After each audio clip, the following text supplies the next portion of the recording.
Hey everyone, and welcome to the Fantasy Fiends show. This is Stevie Collier coming at you from my phone, and the reason why, we'll get into that, but it's a very Stevie answer. Today, I am honored to have Andy as my co-host, as always, and I have a funny story to tell about Andy. And Stephanie, whoa, I didn't see your last name until now, BwaBwa, am I right? Yes. BwaBwa. I did well in phonics. Is that your author name or is that your real name? That is my real name. It is Congolese. I'm jealous. Oh, and Stephanie, you said you're Haitian, right? I am. Do you speak French, or do you have family members who speak French? So I speak. Funny enough, French was my first language, Oh, but cool. I speak fluent Haitian Creole, and I still understand my French. I'm like in the process of learning it back again, but yeah. Oh, I've met people who have had a first language but then lost it for a second, and it just, that right there is the most interesting thing to me. It's so crazy. Like, I can't imagine not knowing English. Yeah, no, I mean, mom stopped because like I lived in Haiti for a few years. So so I only spoke French and Haitian Creole. And of course, that's not going to work in the United States of America. And so when I came back, she only spoke English in the house, And so like I maintained the Creole because my family spoke that for the majority of the time, but I lost the French, so I got to get it back. Still cool. You'll get it back. Muscle memory. I have to ask, is there any similarities between Haitian Creole and, say, the Creole of Louisiana? No, I don't know if there is. Now there is a lot of similarity between Haitian Creole and French. It's very much so, like the way I describe Haitian Creole, it's kind of like the slangish version of French. So like a lot of the words are basically the same as French, and then like some words are different. But I don't think it's the same as like the Louisiana Creole. I would think that the Louisiana Creole is more closer to English. That is really, you know what? If Creole is Creole, I always say it wrong. I want to say crayon. Creole in Louisiana, it's hard to find now, and it's dying, unfortunately. Ooh. So yeah, there's this language YouTube channel, and they're going to Louisiana trying to get them to talk on video so that we can have it. Same with Hawaiian, but Hawaiian's coming back, so which is cool. Yeah, so we have an awesome show for you guys today. Real quick, the reason why I'm on my phone is because I'm locked out of the apartment. So, and I really have to pee. So it could get awkward real quick on this show because I might have to bleed the lizard live. Are you gonna take your phone into the bathroom? There is no bathroom here. No, but when you get inside your apartment. Oh, well, I'm saying I don't know if I can make it until then. I'm serious. Like, I'll have to hide my face in shame. No, but we have a great show for you guys today. I will be back at the computer before long because Lisa is coming to save the day. Oh, she's pulling in. Haha. Okay. Awesome. Well, Andy, I had a bad thought about you. I'm scared for you because I realized you're in Canada. Yes. You're also like 9 feet tall. What if you get mistaken for a moose? So moose have 4 legs, so that right there isn't really going to be a problem. Now the abominable snowman, he often hangs out in the northern US and parts of Canada, so that's why my wife makes sure that I'm always neatly shaved so that there's no real Harry and the Henderson style mix up or anything like that. So no hunters come after you. Exactly. That's definitely, it's been actively been a concern since I've been in Canada for 2 years. Like, have you told your wife that? Called yourself the abominable snowman? No, I really only do that for people who make bad jokes on the internet. Oh, ouch, you got me. Awesome. So Stephanie, and I'm trying to make this a thing, Stephanie BwaBwa, why don't you tell us a little bit about yourself? Well, what up, y'all? First of all, Stevie and Andy, thank you for having me on. You are so welcome. For all of us who are meeting me for the very first time, you have no idea who I am. I am Stephanie BwaBwa. I am a young adult fantasy author, and I write about angels, magic, and mayhem. My stories are the way I like to describe it. It is Narnia meets Wakanda with angels. Oh, that's an interesting idea. Wakanda from the movies or Wakanda from the comics? Forever. See, now don't come for me like that, Andy. Not live. So the cool thing is, so like the difference is with the Wakanda of the movies, they really leaned into the more African elements of the culture, which I loved. If you see Wakanda in the comics, it's almost more like a New York City style thing, like really technologically advanced, which is awesome. But I loved it when you get to see the different elements of the more African, Central African culture brought into the portrayal of Wakanda in the movies, which is why I ask. Yeah, no, for sure. Definitely like the movies. Just because it's interesting that you asked that, because I did think about like the culture itself, especially because I am African too. So like just thinking, how can I bring those different elements that you don't really think of or read about in fantasy and like slip them on in there. So definitely like Wakanda from the movies right here. Yeah, no, I loved the way that they incorporated the different elements into the battle styles in the movies, like the cloaks or the robes or whatever to be as the shields and the actual shields, like all of that. That for me, I think that was the best of the Marvel movies in terms of the world that they constructed. A lot of the other ones, I was like, I love these characters and their action scenes, but with Black Panther, I was like, no, okay, stop the action. I don't want to see two dudes punching each other. Get back to the really, really cool elements that make this world so cool. Yeah, no, legit. I thought it was like that movie was just so well done, and just the attention to detail, because like I did go and like watch some of their interviews like on the side, like how all of that came to be. And I mean, like extreme attention to detail, even like the generals and like the group of warriors, like the bald warriors, like they had the, you know, the certain type of paintings on their faces and like the types of markings on their bodies, just like all of those attention to detail, and like they all tied to legitimate African tribes from like centuries ago. I was like, I'm here for it. I'm here for it. I love that. I'm super excited to see what happens with Black Panther 2. Agreed. A huge part of me is hoping that they make this Shuri as the Black Panther, because I loved it in the comics when they passed the mantle on to her. I mean, like word is starting to spread that it might be her. So like, I'm hoping. I really am hoping. Like fingers crossed, because I'm like, it should be her. It should be her. I still can't believe he's dead. I had no idea he had colon cancer. And I mean, I was very upset. I didn't think I was gonna like Black Panther. I was like, okay, he's got claws. What's turned out it was probably my number one favorite Marvel movie. I have his poster on my wall. Yeah, such a great actor. Yeah, it was definitely an upsetting news to read. I was, you know, when you hear something and you're like, this is a joke, like, you know, and I was like, let me see if there are more legitimate reports about this. And then when I kept reading and hearing, and I was like, yo, you gave us Infinity Wars, Endgame, Black Panther, all while going through chemotherapy? What? I think that was in such a large part what made him such an inspiration to so many, and not only actors, but also people. Like you saw the outpouring of messages that came out after his death, and like finding that out, it's like, if nothing else, if he wasn't a good actor, if he hadn't done such an amazing job. So I just watched a number of movies with him, you know, in the last couple of years, and he's awesome. But if he hadn't done any of that, just the fact that he worked through that, I mean, that is like mad respect for that. That's intense. That's pretty intense. So while we wait for Stevie to get back on, we do the part of the show where we talk about something cool that happened over the last week. Yeah, you know, 2 weeks, it's not really super important to sort of start off on a positive note. So do you have something cool that happened to you in the last week or so? Well, I don't know if it's cool. I will say that it was very much so like a highlight, right? So, my grandmother did unfortunately pass away about a month ago. And so I live in Maryland. My mother lives in Montreal. And where my grandmother was, she was with my aunt and my cousin. They live in South Florida.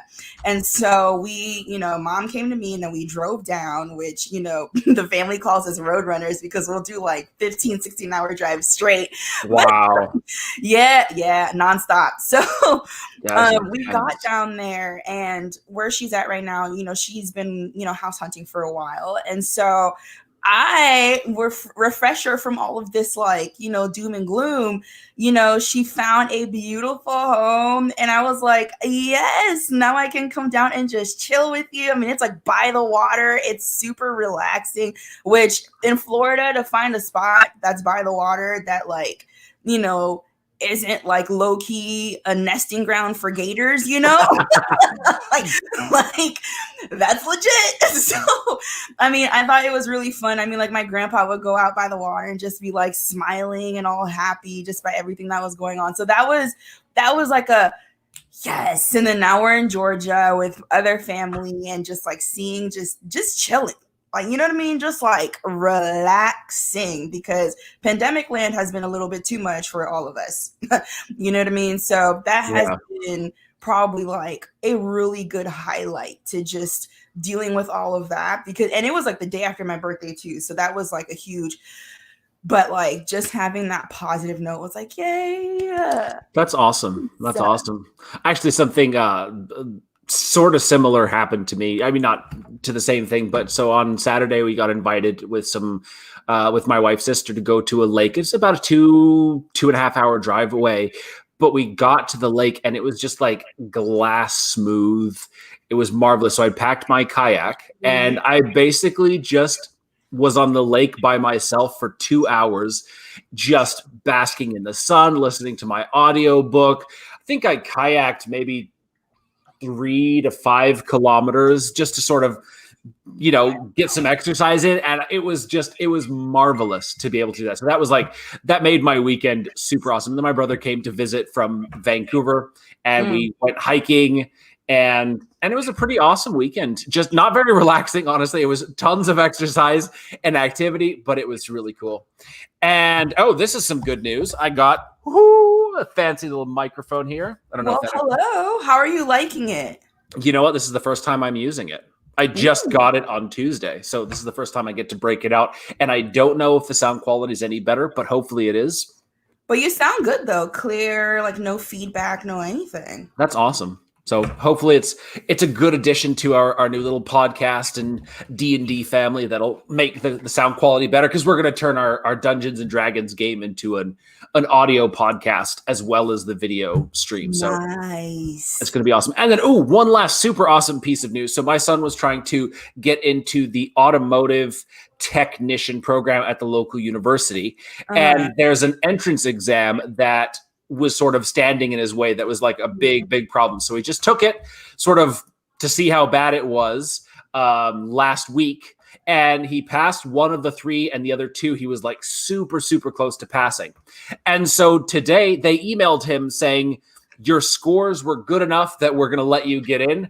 So tonight we're going to apply to the course and see whether he can start in January or September. But either way, he passed, which is like the biggest hurdle that he's been worrying about. So that is huge. Congratulations. That is awesome. That is awesome. Because nothing's more annoying than, like, especially if you're not a test taker. I was that individual where like I did very well in my classes, but test taking was just not my thing, you know? And so like, you know, to be able to pass that hurdle, that's awesome. Yeah. Test taking is a skill that although I took many, still not that good. And quizzes too. Oh my God. Like, it's that panic. I panic and I'm like, I know this. And then what got him in.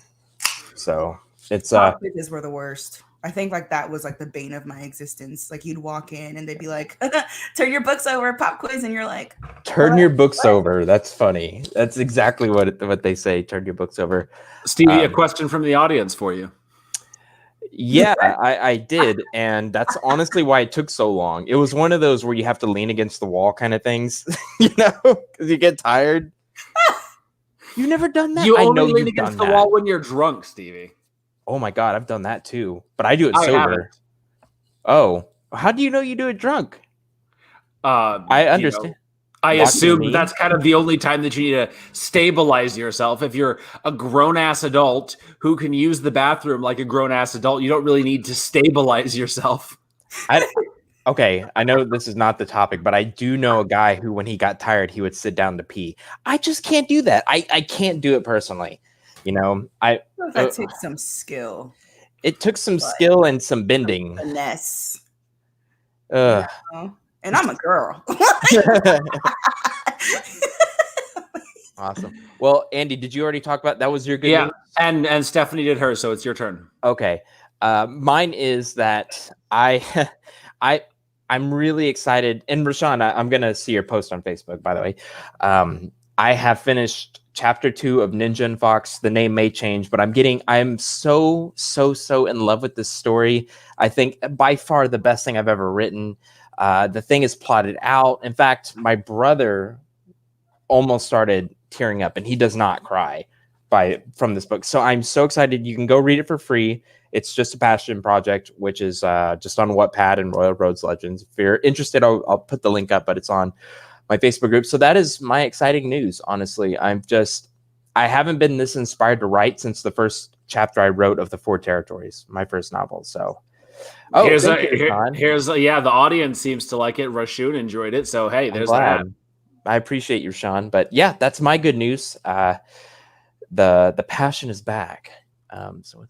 So anyway, so you want to segue right into the topic today? Yeah, the topic of the week, and this one was suggested by Stephanie. So the idea behind the topic is that life is full of shit. Like there's so much that we have to deal with. I mean, 2020 is probably an exemplary year of all the nasty stuff that we have to deal with. But having someone to deal with it can make a huge difference. So one of my brothers, he lives in Los Angeles. He's an actor. And Los Angeles is still on lockdown. But within like 2 weeks to a month of lockdown being enforced in Los Angeles, he was like going stir crazy. Me, I am much more of an inside person than him, but I had so much time to do stuff with my wife because literally we couldn't go anywhere or do anything. So it's like the lockdown has been almost more enjoyable for me than before because I had someone to do it with. I had my wife and my kids here. And that's sort of an example of this concept that having someone to wade through the shit with makes it a little bit easier to bear. And so how does this come into play in the book that we're going to be talking about, Seraphim Falling? Yeah, no. So Tataya is from a very stable home. Yeah. And I did that intentionally just because, it's interesting because as authors, we kind of slip things that we either had in our lives or did not, but we want to implement in our stories. And for me, though, Mom is a superhero woman. I mean, like, I will cheer her from the heavens down, right? But home was not necessarily stable, moved a lot, raised without a father, that kind of thing.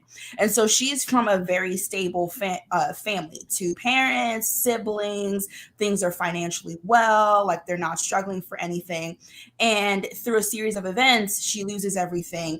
But her soulmate, who is also her guardian, is the one who's helping her essentially face all of that and deal with all of that. Because let's just be honest, when you're facing with things back to back, and the saying, when it rains, it pours, And so something happens, but then like a series of other dominoes fall and she's having to face all of this at the same time. Like, what do? I'm freaking out.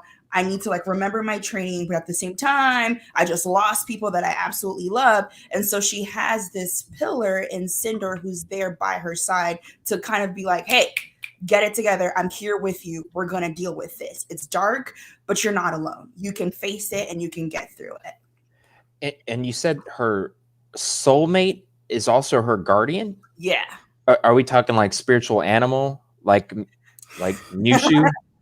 That's a great question. No. So first of all, the characters are all angels. And I really got inspired. So I'm Christian and I take like a lot of different biblical elements and I try to like put my own spin on it. And so her guardian is very much so like he's a leader of he's a general of like different levels of armies. And these are all different like angelic armies and they have roles, right? So she is a seraphim. There are 4 different classes: seraphim, cherubim, archons, which are like your archangels, and then like angels, which would be like humanoids with extreme power. They have no magic or anything. And so she's at the top of the food chain, but guardians are essentially like their trainers. Like they're the ones who, teach them how to fight, teach them how to defend themselves, teach them how to be able to lead different sectors of angels. And so that's who he is to her. He trained her, but then like through their process of like just being around each other all the time and getting on one another's nerves nerves and like trying to just figure out what she's good at and getting strong in it. You know, a little bit of magic happened, you know, a little bit of chemistry slipped on in there. And so they became, you know, they bonded as well. So, and that's like a very much so kind of like, you know, how Fae, when they are soulmates with one another, that's like an eternal thing. Like if it's broken, it basically like kills the other one. So that's like the same thing with them. Like they are bonded. I call it a soul bond, you know. Interesting. And so I'm looking at the cover, and I know covers usually don't describe what's going on in the book, but does she have golden hair and does she have these wings? Yes. Okay. So for everyone looking, like this is. Let me see if, let me do this. It looks awesome. Boom. Thank you. I am terrible. Y'all, can you tell I can't tech, right? So I'm like trying to hold it for the people. So this is the cover. She has ruby wings, golden hair, and then she has like golden eyes and like markings on her body. And so, yes, she has quite literally ruby red rings. Wow, what are words? Ruby red rings, ruby red wings. Okay, and she has 5 pairs of wings. That's a thing too. Seraphim have 5 pairs, cherubim have 4, archems have 3, and then archems have 4 as well, and then angels have 4. So she has 5 pairs of wings. They are red. Her eyes are gold.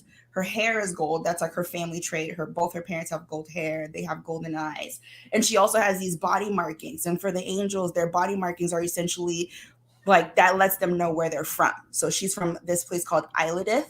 And so her markings, which are like crowns with thorns and thorns threaded throughout, that's like all over her arms and everything. That's pretty cool. Yeah. Is she dead? She is not dead. Okay. She is very much so alive. Okay, so basically angels on Earth, but not Earth. Yeah. Okay, cool. And she can fly? She can. Okay. She very much so can. Did you have any difficulty with that? Because I feel like if a character can fly, now they can go anywhere. You know what I mean?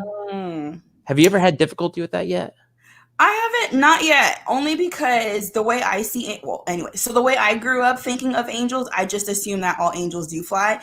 And I wanted it because I'm not coming from a like earthen perspective with it. I'm very much so trying to make like an ethereal place be very much so like earthly, like if that makes sense. So I'm coming from like a very supernatural, you know, they have all of these extreme abilities, but that comes with like great consequences. You know what I mean? So like they have a lot of power, but if they lose control, a lot of angels die, right? And so she can fly, she has all of these things, but with Seraphim, they have more so elemental styled powers, and they can also what I call fusing, which they become that element itself. Like their element becomes their actual skin, so to speak. Whereas if they were a cherubim, their powers are more so with the arts, you know, whether it's like music or painting and that kind of thing. With archems, it's, you know, like it's a totem, right? So whether it's a necklace, a sword, a shield, that sort of thing. And so with her, I didn't really have struggles as far as like, oh, well, if you know you can fly, you can go anywhere, because that's like their transportation in a sense. Like, you know, we walk as humans, they fly as angels. Mm-hmm. And I see that you have other books besides this one, and this one looks to be the first fantasy. Is that right? Yeah, so actually I had published many years ago a book called The Awakening, and I kind of took different elements of like the crucifixion from 2000 plus years ago, like combining it with like modern life. Essentially, it was more of like an urban styled fantasy, very much so. I don't know if you guys know of the Mortal Instruments series by Cassandra Clare. Mm-hmm. But it was very much so inspired by, you know, City of like Glass and all those books. Yeah. Oh, yeah, I remember those. Yeah. So like she was very much so like that character, you know, she lived in Hollywood, California, but then she was like taken to a different realm type thing. So like I got inspirations from that, and also like inspirations from Narnia and that kind of thing. And so that book was also fantasy, but I did unpublish it. Still alive for some reason, but that is unpublished for the public who's like, where's this other book? That is unpublished. But no, this one is a novella, and it's a prequel to the actual series, which I'm working on. I'm writing the sequel to it now, and it's like giving me anxiety. But yeah, so you're not writing book. Wait, this is the novella, Seraphim Falling. Seraphim Falling is a prequel. Oh, I see that now. It's the prequel. Okay, and you got cover art done for the prequel. I did. I love that. I think that's a great idea. Yeah, it's definitely going to get people excited for this. Oh, and okay, yeah. Also, I've never seen this before. Usually, people like for me, I'm getting a cover done for this free project, so I think that's super cool. Yeah, I'm very much so like a bigger go home kind of person. So, yeah. I was like, because I very much so like Miss Sarah J. Maas. I've read all her books. I'm very interested in also like her process and how she did things.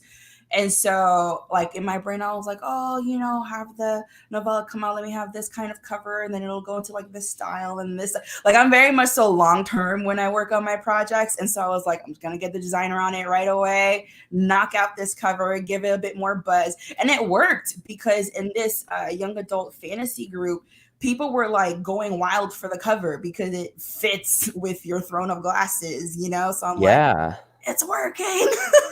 Yeah, cool. It looks like this would be in a Barnes & Noble. I got a question from the audience. What did you do for angel furniture and the problem of wings? I'm guessing wings on the furniture. That's a good question. Wow. I didn't even really think about that because like they're home, but they're not home, if that makes sense. What did I do for the angel furniture? Not much, honestly, because I don't see them on like couches and stuff. I see them more of like outdoors flying about. And so there's not really any issues. So like all the conversations take place in midair, just kind of like lounging around in the sky somewhere. Yeah, they're a bunch of loungers, and they have like their beasts and stuff and like, beast races and like that's what they do.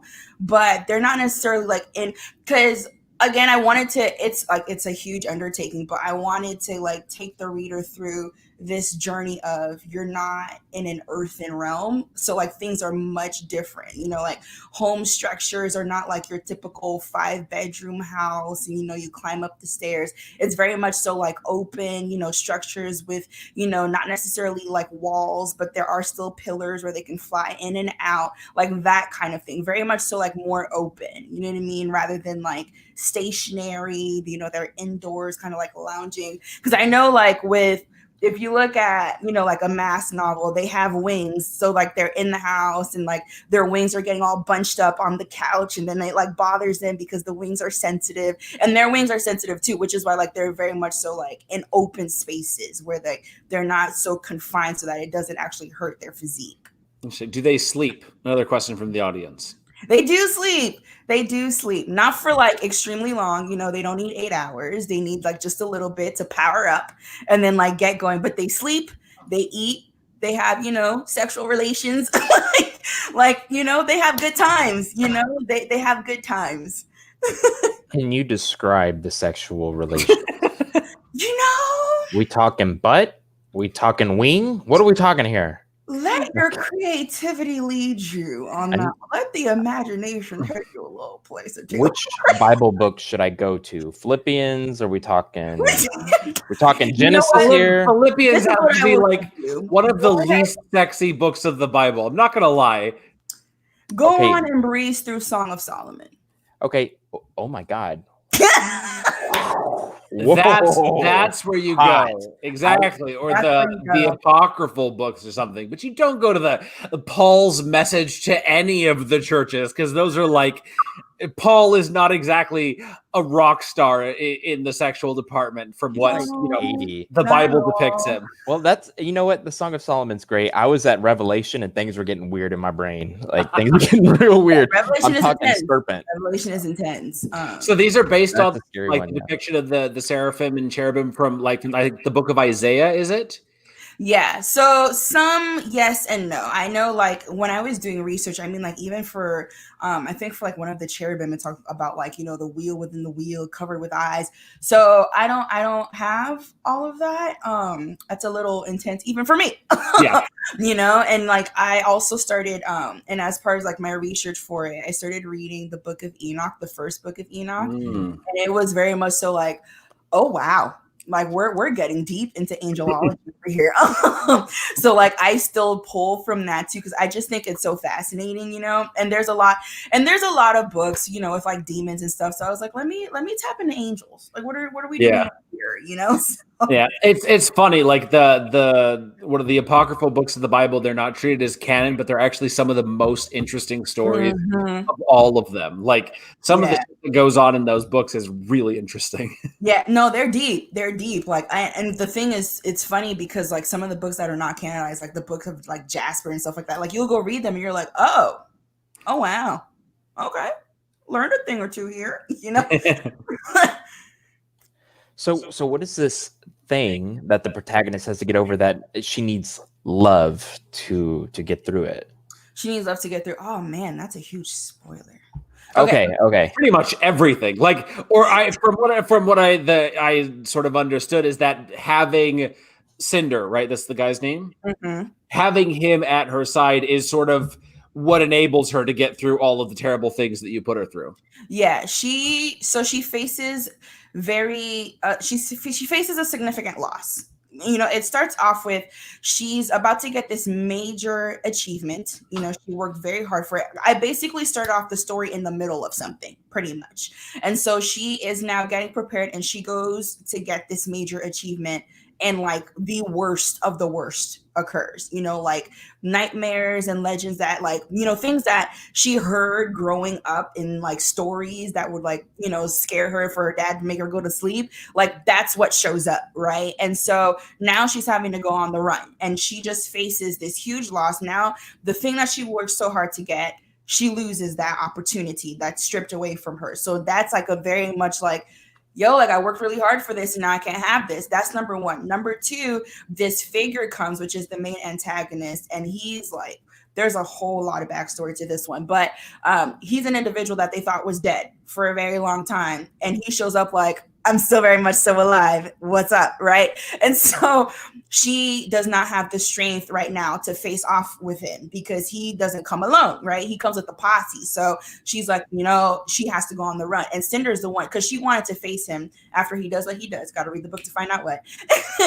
And she's like, you know, she's in her emotions at this point. Like she's angry. She wants to take him down. And Cinder is the one that has to be like, no. You will die if you try. Let's run.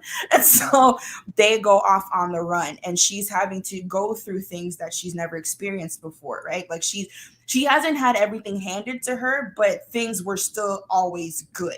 You know, she worked hard, she got a positive reward. She did what she had to do and she grew and she got up the ladder. Now she's having everything taken away from her from people who do not care what happens to her or to the people she loves or to the land that she lives in, which these are angels she has a duty to.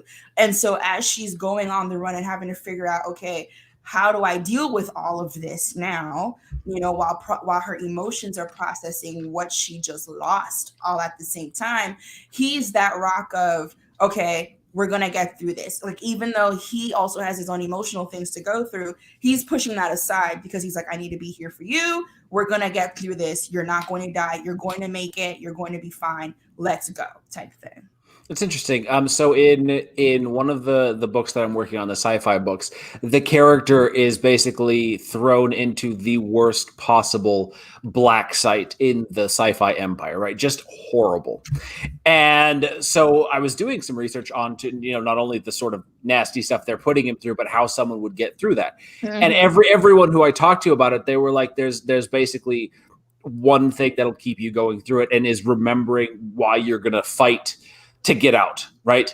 No matter what it is that they throw at you, if you keep like holding on to that reason to get out, that reason to keep fighting, it's your best chance of doing it. If you try to play strong, then eventually everyone's going to break. But if you have something to fight for, that's your best chance of actually, you know, making it out alive. And I think that's pretty much, you know, to varying degrees, it's basically what life is. You've got all this kind of stuff thrown at you, no matter what it is, no matter whether you're an angel, whether you're a goofy looking, you know, author nerd, or whether you're whatever you are. Hold on. Are you talking about me now? I mean, yes, obviously. If the shoe fits. But no matter what it is, that whatever life throws at you, having that something to keep fighting is sort of the thing that's going to keep you going no matter what. Yeah, no, for sure. And that was an element that I like really wanted to touch upon a bit. You know what I mean? It's a matter of like being anchored through loss, you know, and through sacrifice and having to deal with that. I mean, 2020, if anything, is probably like the biggest set of experiences that teaches us that, right? Like, regardless of, you know, people losing homes, people losing families, people losing jobs, and what they viewed as stability and like their rock in life. And, you know, even though they might go through depression or whatnot, and like, yo, I don't know how I'm going to go through this, but then they look at their wife, you know, sleeping next to them, or, you know, they see their kids that are about to start school now, you know, behind a computer screen, or, you know, if they're forced to go on campus or whatever. And they're like, okay, I have to figure out a way through this because of, you know, those that I have a responsibility to. And that's literally what I throw her in. She's young, right? She's not necessarily inexperienced, but she's young. So that's another element too, because young people, when they face such things, it's that the way they deal with it is it's with extremes, you know, like the world is ending or the world is perfect, you know, like there's no in between. And that is the beginning of the journey of this series of books that will come out, is going from that extremism of like, oh my gosh, what am I going to do? I have this responsibility. I have to face this, but I'm also dealing with my own stuff, but I have to put my own stuff aside because I'm responsible, you know, to like growing into balance. And okay, this is my responsibility, this is my duty, because she is a seraphim, and they're very much so, they are noble to a fault, you know, like they duty before all, period, you know, regardless of what it will cost them. And that is who she is. And so it's just one of those things where now she's having to deal with, because like the book, after she goes through that loss in the beginning, then the rest of the novella is her having to deal with, okay, I have a duty to these angels. Like I was about to step into a role that would put me in a position of protecting them all. And so now that I just lost everything, am I still willing to pay the ultimate price, you know, to serve them, even though that would mean sacrificing everything that I know and stand for? You know what I mean? So it's just one of those things where it's like, it's the ultimate call of sacrifice. Mm-hmm. I like it. Yeah. In fact, Andy, are you playing Cinder? Yes. So we are soulmates in this. Sorry. That makes me laugh. I'm gonna open up Revelation right now. Just get ready. Andy, do you want to jump into the reading? Yeah, let's do it. You didn't laugh at my joke, Andy. It's okay. I usually don't. God dang.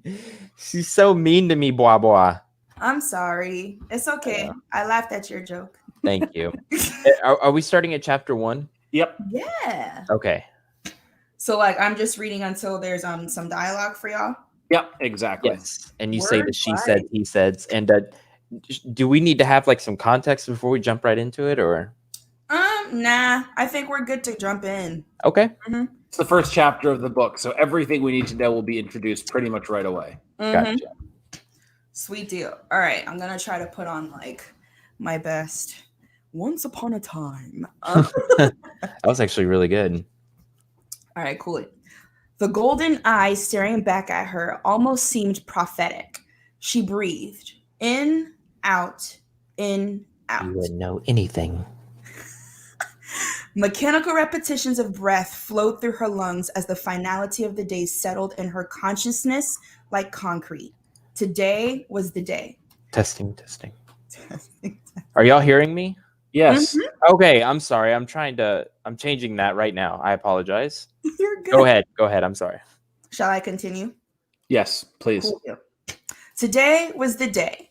These were her last moments in this bedchamber, flowing with silks of rouge, rugs of gold, and tapestries of ancient legends now rooted in her spirit.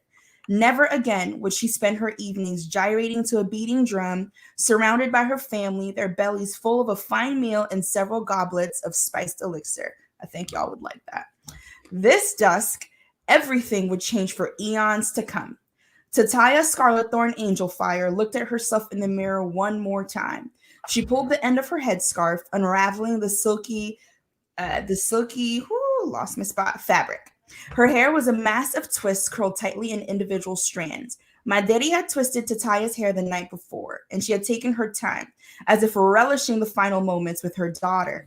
Her Maderi didn't speak much. Seraph mothers were the quiet but deadly sort. As Maderi wrestled swaths of oil into Tataya's unforgiving curls, she hummed. Tataya had let her eyes fall shut, had felt every tug and pull of her mother's hands in her hair, felt the proud waves yield and let Maderi nourish them. She would miss that small act of love so much. Her eyes had missed it. There is no need for tears, Scarlathorn, Maderi had said, her gentleness soothing Tataya's aching spirit. We shall see you again. It may be 1,000 cycles before you do, Maderi, Tataya had whispered. But it will still be, Maderi had said. Then she went back to humming and combing, to detangling and twisting. Tataya shook her head, clearing her mind of the memory. She leaned forward and began pulling her twists loose. Taya, I help! A little voice cried at her feet. Tataya chuckled as her eyes fell on her youngling sister. Sure you can handle it, Zaza? Tataya asked, scooping up the little chocolate ball of fire into her lap. Playing with my hair is like going to war. Her sister jumped in her lap, little hands reaching for a twist. Me help! She squeaked, then started laughing. Tataya laughed with her, running her fingers through Zaza's curls. If you say so. Tataya planted a kiss on the youngling's temple. She dipped her head forward, making it easier for Zaza to reach. 6 other bodies filtered into her bedchambers. Oh, so you're letting the baby help, but not us? Said another one of her sisters. She was of 15 cycles and had a grand mouth on her that matched her flaring attitude. Alpha blessed. I never denied help. Tataya rolled her eyes and clucked her tongue. Girl, if you don't grab a cushion and sit down.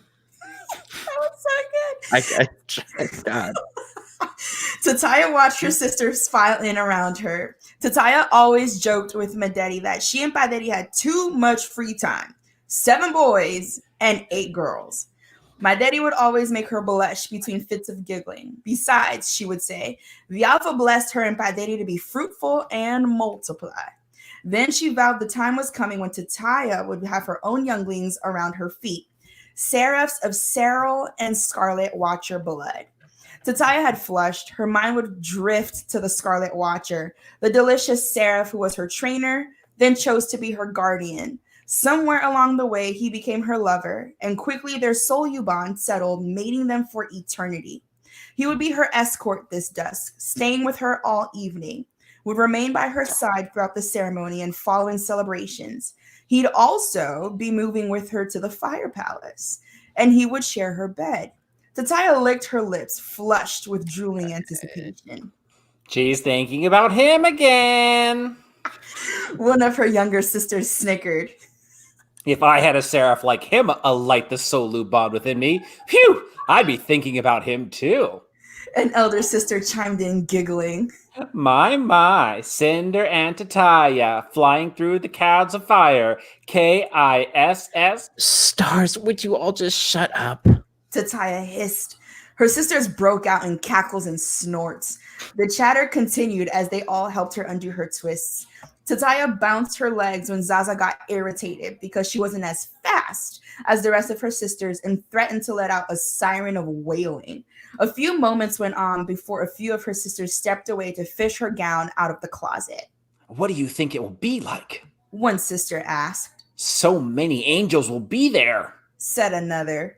Paderi invited angels from every single throne, confirmed a younger. What a way to finish the Sahara festival. Maybe you'll find your Solu there. Another snickered. Word is the angels of each thrones are showing out. Their powers, their ranks, their markings. Every court is so distinct. The fashion, the extravagant. The males, ooh la la. Her sisters cooed together. Tataya rolled her eyes. Her sisters were such gossips. Still, she listened. She couldn't help but fall for it every time. They knew all the juicy stories. Tonight, the final individual Serral coronation, and Tataya was to be crowned. Every angel breathing who wasn't exiled or cursed was invited to attend. Higher angels and lesser angels alike within all 4 ranks. Seraphims, cherubims, archims, and angels with all powers and abilities. Every epic, a new rule of Serrals was chosen by the Alpha himself. The Alpha chose 8 seraphs, the highest ranking angels, who would inherit invincibility and be bound by oath to protect Eladel and her angels of every rank and kind. Each seraph was a representative of the 8 grand powers: flames, seas, light, storms, glass, metals, soil, and wind. The Serals would reign together above every throne. Infinite power, wisdom, and might would become their essence. After a lifetime of training, studying, fighting, and proving one by one, each were chosen. Once the Alpha had chosen the final seraph, the coronations began, one in each respective throne. Tataya's was the last. At the end of this dusk, she would rise to be the Seral of Flames. Always lost in thought. Tataya jumped, then whipped around, heart thundering. Her sisters had fallen quiet, their eyes glittering with amusement. Tataya's eyes lifted to meet the intruder. Cinder Elenius Starrider. Alpha, redeem her. The male was a special kind of. She bit her bottom lip, struggling to rein in her salacious desires. Her eyes tumbled down his loose ivory tunic, which bared a broad, deep mahogany chest, and the golden trousers that hugged his muscled thighs. His golden locks sat on his head in a large bun. His wings lifted high above his head, yet still dragged on the carpet, and he wore leathered sandals on his feet. Have you ever known me to be otherwise? Tataya asked, coy. Cinder's lips curled upwards. Those ruby eyes made a slow descent down her body, took in her hair, the thin shift that reached halfway down her thighs, took in her open lap on which sat a curious Zaza. His smile turned wolfish as those cunning eyes rose up to meet hers again. Stars. Those spheres of fire would be her undoing. Tataya's mouth became dry as sandpaper. A cough sounded at her right. She ignored it. On Cinder, and Alpha above, his eyes were still devouring her. It felt like they were the only two in the bedchamber, as if it were already after the coronation, and it was time for him to finally claim her. A hot breath escaped her lips. Several coughs sounded louder this time. Neither she or Cinder acknowledged them. She felt like pulling him to her, wrapping her arm around his thick neck, pulling him down to crush his mouth against her own. He eavesdropped on her thoughts through their soul bond, eyes glittering. He sent an image of his own desires down the bond.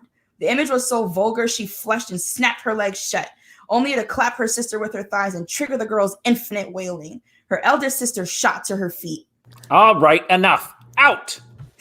She shoved against Cinder's massive chest. His eyes still held Tataya's, his lips twitching. I said out! Her sister shoved hard, using all of her strength. Tataya chuckled at her efforts. Cinder didn't budge an iota, watching her sister with growing amusement. So help me if you don't get out. She looked over her shoulder. Some help, please! She shouted. Tataya's other sisters jumped to their feet and began pounding on the gargantuan beast of a seraph, even using their wings to shove against him. He still didn't budge. Tataya roared with laughter while trying to calm Zaza's screaming. Cinder laughed himself as he threw his hands up. Okay, I'll go. He chuckled as her sisters all together heaved against the hard mass of his body one final time. He yielded, stepping from the threshold. And don't come back! Her eldest sister slammed the door. Tataya cackled. Light bloomed in her chest, and suddenly Tataya was ready for the coronation to arrive and for everything to change. Dun, dun, dun. Super dramatic. Loved that. It's a little hot in here, I gotta say. I need to turn on that AC. Whoa. And this is based on the Bible. That is definitely very Sarah J. Maas-esque. I will tell you that much. Oh, wow. Like, crushed his mouth against my mouth. Like, I was like, oh, God, I love that. I want to, it's very violent. Have Lisa read that little opening scene and then offer a glass of wine, and it's going to be a good night for you, Stevie. I think so too. And when the cackling and snorting, because she has a very loud laugh, and when she really laughs, she snorts. I'm going to show her this reading. I was like, I thought of you. And then I'll get a prompt, F you, Stevie, F you. I get that all the time. I really do. Because I can be a little bit of a bully. Yeah, I don't know if y'all noticed the cat got in. It knows how to open the door. Y'all are reading, but for people watching, they saw that. And here he is again. The door is open. Okay, well, Stephanie, that was freaking awesome. And it's only a prequel. So guys, you can go read this for free right now on Amazon. And Stephanie, I'm sure you have a newsletter that they can sign up for more updates. They can. StephanieBwaBwaAuthor.com. Newsletters are right there for them. If they just go to that site, and then if you'll scroll down, they'll see where they can go ahead and opt into that. I gotta say, BwaBwa is the most amazing last name. BwaBwa. Listen, so I can't tell you how many people stopped calling me by my first name, to the point where my junior year in high school, my chemistry teacher called me BwaBwa so long that he forgot my first name. And I was like, dude, like, my name's on your attendance sheet. Like, when I walked into the house, like, one of my grand uncles, he doesn't call me by my first name. All you hear in the house is BwaBwa. And he, he has like a deep, loud voice, and I'm just like, hi. What do you do? Was my daddy and I can't remember that. I can't even say the other one. Are those Haitian names, Creole names, or just something you made up? My daddy, I was like, so I will say there's a bit of intention with like certain things in the book because I'm like that extra writer, right? So like I will literally look up like names meaning X and names meaning Y. So I looked up for different terms that meant mother and father, and so like I think like Mader or whatnot, and I don't know if it's like Irish or something, but like it popped up in one of like those name generator sites. Yeah. And so I saw it. Like I typically like I'll see the word and then like I'll just like change a couple things, and then that's how you have it. Like Tataya is an angel, is a fire angel. So I was like, what names mean fire? And Tataya popped up. So I was like, very cool. I like that too. I definitely use a lot of different languages in my writing, and it can make things weird, but that's kind of my style anyway. So Stephanie BwaBwa, you have told us your website. Are you on social media, or did you already tell us that? I am on social everywhere at Stephanie BwaBwa. Made it easy for you guys. Twitter, Instagram, Facebook is Stephanie BwaBwa Author, because Facebook won't let me be great. But everywhere else, I am at Stephanie BwaBwa. LinkedIn, Goodreads. Oh my God. How do you keep up with all of that? I can't even keep up with Facebook. It's one of those things where like you set the account, you do a little, it's kind of like the holidays, right? Like you chime in every now and again, but like your main places that you frequent every other weekend, you're there all the time. So that for me is definitely the face of book and Instagram. Awesome. Everywhere else, I kind of just like tap in, give you a little update on what's going on in the world of BwaBwa, but can't be there all the time because it's too much. Well, you heard her. Go and follow her on all of these social medias. And Stephanie, thank you so much for being with us today. Yeah, this was awesome. Yeah. Thank you guys. The world needs more books like yours. And that's often a topic we talk about is we see a lot of the same stuff in fantasy and sci-fi. So we need more of your style. So we want to see that next book, and you got to come back on for your release.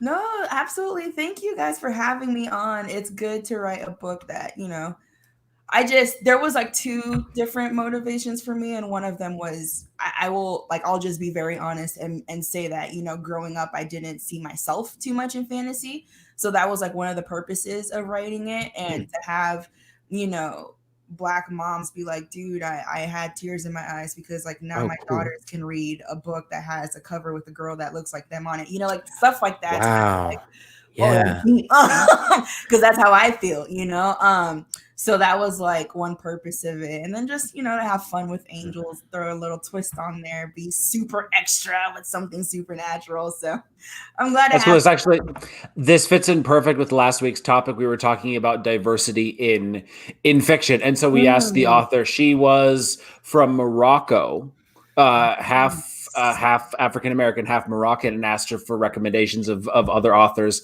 that she knew. And she had a number of really, really good names, but now we get to add yours to the list because this was an awesome book. And now for the surprise question that I told you about. The question is, here you go. Get ready. What do you think are 2 vital habits for a successful human being? Habits or traits? Ooh, number one, I would say self-care.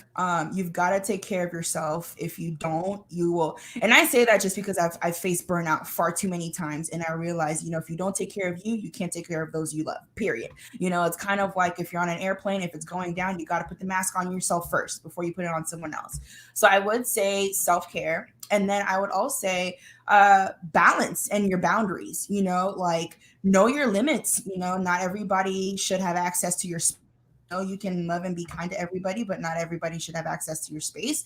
Not everybody should have access to your energy. Not everybody should have access to your time. So I would say self-care and like knowing your boundaries, knowing what makes you flourish as an individual, so that way you can serve others and be there for others to your best ability. Damn, that's a good answer. Just to let everyone know, Stephanie did not know this question beforehand. I did this not. seriously was right. That's just her. And if you think that's good, go read her books, because you're going to get the same. And that's going to be premeditated. So you can imagine how good that's going to be. Another recommendation from someone in the audience of how to be a successful human being is to keep a picture of Stevie in your wallet. Why wouldn't you? No one has that? Come on. I hand them out for free. I can vouch for that. I'm in a robe in that picture. Yeah, Stephanie can vouch. God dang. I got you, man. Thank you, Stephanie. And Andy, why don't you tell us a little bit about what's happening Monday? Monday, Deranged and Questing comes back.